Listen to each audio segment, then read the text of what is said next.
Hey guys, welcome back. Today I'm going to be showing you my version of pumpkin pie.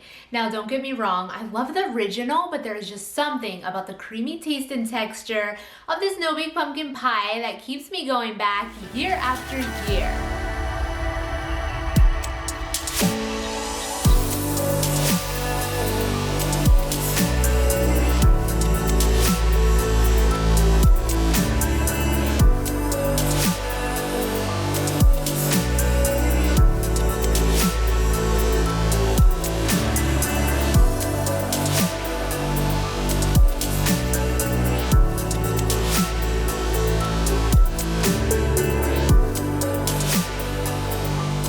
Alright guys, so these are the 5 simple ingredients you will need to make this no-bake pumpkin pie. You're going to start off with a 15-ounce can of pure pumpkin puree. Make sure that it has no other added ingredients inside, just plain pumpkin. Once it's all in your mixing bowl, go ahead and add a teaspoon of pumpkin spice. Adjust this to your liking. For me, there can never be enough. I just love the combination of spices here.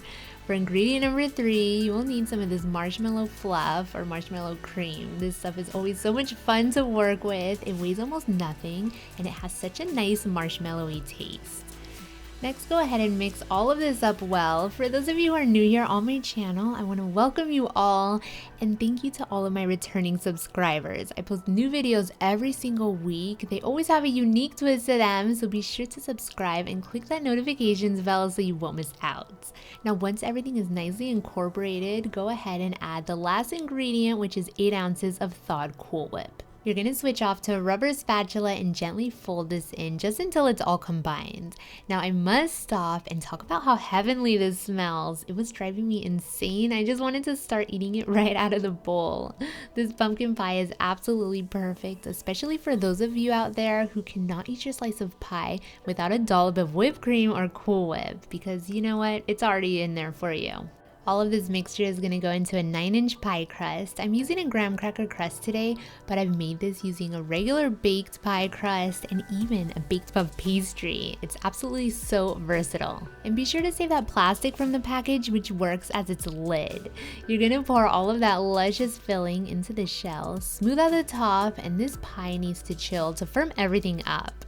I mean, this could be eaten right now as a cream pie, but it's best if made the night before for a bit of a more firmer filling. So allow the pie to chill at least 6 hours and you will be so glad that you didn't eat it while you were mixing it in the bowl, because you guys, this pumpkin pie is pure heaven. Go ahead and slice yourself a piece. You can serve this with a bit of some whipped cream, but it doesn't necessarily need it because it's all mixed into the pie. When you take that first bite, you guys, oh my goodness, this has got to be one of the best pumpkin pies I've ever tasted. The combination of the bold pumpkin gets mellowed out by that heavenly marshmallow fluff and the light and airy Cool Whip. But then you have that warm and spicy hint of ginger and nutmeg from the pumpkin spice. Put this pie next to any other dessert on your Thanksgiving table and it's guaranteed to be the first one gone.